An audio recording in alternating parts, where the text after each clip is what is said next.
Dear learners, তাহলে আমরা flow চার্টের প্রথম রুলসটা জানলাম। প্রথম রুলসটা ছিল আমরা কি করতে হবে, আমাদেরকে কোশ্চেনটা ভালোভাবে পড়তে হবে, কারণ কোশ্চেনের মধ্যে একটা ডিরেকশন থাকে, ইনস্ট্রাকশন দেওয়া থাকে, ইনস্ট্রাকশনটা ফলো করতে হবে। নাম্বার 2 হচ্ছে আমি কি করব, কোশ্চেন পড়লাম, এখন আমি প্যাসেজ পড়বো। আমার প্যাসেজটা কি, এই যে আমার টেক্সট বুকের মধ্যে দেখো প্যাসেজটা দেওয়া আছে। তোমাদের এই যে টেক্সট বুকের মধ্যে প্যাসেজটা দেওয়া আছে, এই প্যাসেজটা আমরা পড়ব। দ্য টাইম অফ অ্যাডolescence থেকে আমাকে আমার কোশ্চেনে আছে ইনফ্লুয়েন্স পর্যন্ত। এটা হচ্ছে কতটুকু, এই যে social context excerpt powerful influences, এতটুকু পর্যন্ত আমাকে পড়তে হবে। এখন এই যে প্যাসেজটা আছে, প্যাসেজটা পড়লে আমরা কি কি ক্যারেক্টারিস্টিক্স পাই এগুলো আমরা লিখব। কিভাবে লিখব, প্রথমে স্টার্টটা করব কোথা থেকে। এখন দ্বিতীয় রুলস হলো, সেকেন্ড রুলস হলো, এই যে আমার স্টার্টিং একটা পয়েন্ট তারা দিয়ে দিছে, physical and sexual maturation. Physical and sexual maturation, এইখান থেকে আমার স্টার্টটা শুরু হবে, তাই না? স্টার্ট হবে মানে আমার বিগিনিং হবে, বিগিনিং হবে। ওকে, তাহলে আমি এখান থেকে বিগিনিং করব। তো ফ্লো চার্ট, বিষয়টা হলো ফ্লো চার্ট। ফ্লো মানে কি, প্রবাহিত, তাই না? ফ্লো মানে প্রবাহিত, একটা প্রবাহিত মানে এটা কীভাবে, এটা এইভাবে প্রবাহিত হয়, তাই না? এই বক্স, এই লেখাটা এখানে থাকবে, কন্টেন্টটা এখানে থাকবে আর ফ্লো হবে, তাই না? বক্সগুলো প্রায় সমান লেন্থের থাকবে। এইভাবে আমরা কী করবো, ফ্লো এখানে শেষ হয়ে গেছে, আমি আবার এখানে এসে করলাম, এইভাবে একটা বক্স দিলাম, তারপর আবার এইভাবে। তো তোমার কি কি একটা, তোমার এখান থেকে শুরু হলো, এটা হলো গিভেন দ্য পয়েন্ট। ওকে, এই পয়েন্টটা হলো নাম্বার 1, আর তোমার হবে 2, 3, 4, 5, তুমি 5 পর্যন্ত লিখবে। তবে তুমি 1, 2, 3 কি কোনো নাম্বার দিবে না, নাম্বার দেওয়ার নিয়ম নেই। এবং তোমার যে লেখাটা লেখার পরে কোনো কি দিবে না, অবশ্যই তুমি কি দিতে পারবে না, তুমি হচ্ছে ফুল স্টপ দিতে পারবে না। কেন ফুল স্টপ দিতে পারবে না, সেই কারণগুলো আমরা এখন বলবো। তাহলে আমার 1 নাম্বার নিয়ম হলো, আমি হচ্ছে কোশ্চেনটা পড়বো।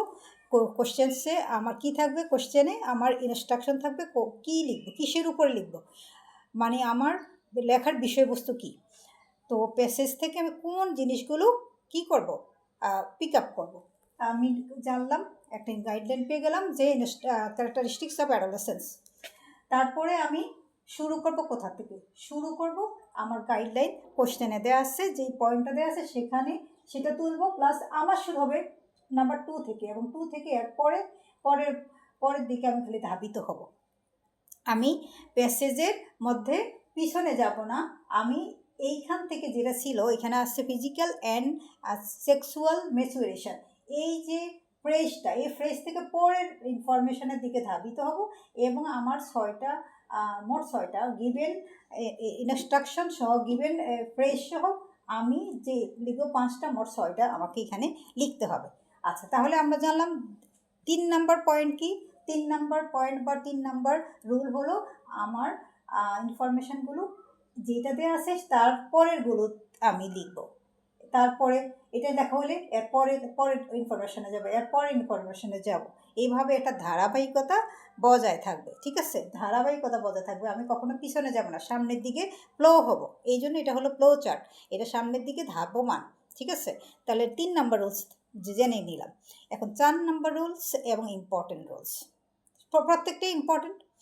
4 নাম্বার রুলস হচ্ছে, তোমাকে অবশ্যই ফ্রেজ আকারে লিখতে হবে, তোমার ল্যাঙ্গুয়েজটা হবে ফ্রেজ আকারে তোমাকে লিখতে হবে। কি হবে, তোমার লেখাটা কি হবে, ফ্রেজ আকারে হবে, ফ্রেজ। তো ফ্রেজ কি, ফ্রেজ তোমরা জানো, আমি যদি না জানো, আমার ইংলিশ সেকেন্ড পেপার ক্লাসগুলো তোমরা দেখবে, সেখানে আমি ফ্রেজ, ক্লজ এবং ফ্রেজের মধ্যে পার্থক্য বুঝিয়েছি, ক্লজ কি, ফ্রেজ কি, এগুলো দেখবে, এবং ফ্রেজ কত প্রকার সেগুলো আমি শিখিয়েছি। তো এই ফ্রেজগুলো তোমরা জানলে ফ্রেজ আকারে লিখবে। তো ফ্রেজ কত প্রকার আপাতত বলি। ফ্রেজ কি? ফ্রেজ হচ্ছে কতগুলো শব্দগুচ্ছ যেখানে কোনো ফাইনাইট ভার্ব থাকবে না এবং সাবজেক্ট থাকবে না। সাবজেক্ট এবং ফাইনাইট ভার্ব থাকবে না, কিন্তু কতগুলো শব্দ থাকবে, আবার কতগুলো একটা ভার্বও থাকবে, একটা বা দুইটা ভার্ব থাকবে, সবগুলোই কি, সবগুলো ভার্বগুলো অবশ্যই কি থাকবে, নন ফাইনাইট আকারে থাকবে। কিভাবে থাকবে? নন ফাইনাইট আকার থাকবে। আমি গত ক্লাসেও বলেছিলাম নন ফাইনাইট কি। নন ফাইনাইট হচ্ছে জেরান্ড, পার্টিসিপল এবং ইনফিনিটিভ, এই তিনটাকে নন ফাইনাইট বলে। আরেকটা আছে বারবাল, আরেকটা বারবালে আর দুই একটা প্যাটার্নও আছে, এগুলো হলো নন ফাইনাইট। এই নন ফাইনাইট ভার্বগুলো যখন কতগুলো শব্দযোগে গঠিত হয় তখন এগুলোকে ফ্রেজ বলা হয়। তাহলে কি কি ফ্রেজ আছে? ইনফিনিটিভ ফ্রেজ আছে, পার্টিসিপল ফ্রেজ আছে। পার্টিসিপল ফ্রেজ আবার তিন প্রকার আছে, present participle phrase, past participle phrase, perfect participle phrase, তারপর জেরান্ডিয়াল ফ্রেজ, তারপর নাউন ফ্রেজ আছে, অ্যাডভার্বিয়াল ফ্রেজ আছে, অ্যাডজেক্টিভ ফ্রেজ আছে, ভার্ব ফ্রেজ আছে, এরকম 8 প্রকার ফ্রেজ আছে। প্রেপোজিশনাল ফ্রেজও আছে, 9 প্রকার হয়ে গেল। প্রেপোজিশনাল ফ্রেজও আছে। এই ধরনের ফ্রেজ দিয়ে তোমাদেরকে কী করতে হবে? এই লেখাটা লিখতে হবে। যেমন এখানে ছিল ফিজিক্যাল অ্যান্ড সেক্সুয়াল ম্যাচুরেশন, তাই না?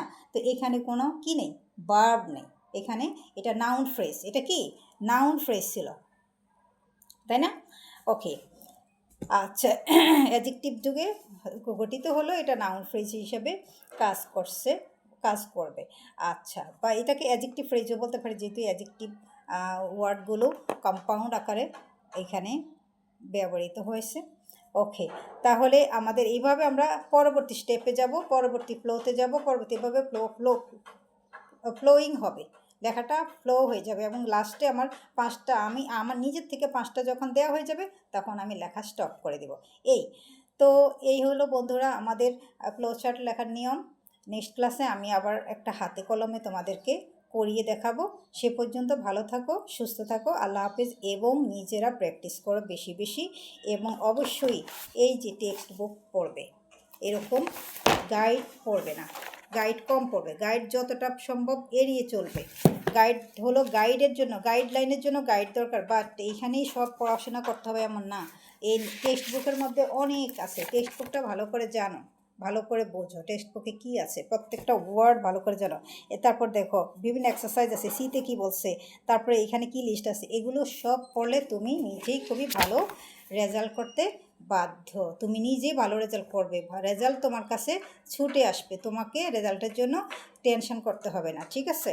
তাহলে বন্ধুরা ভালো থাকবে, সুস্থ থাকবে এবং নিজেদের যত্ন করবে, পড়াশোনা করবে। আল্লাহ হাফেজ।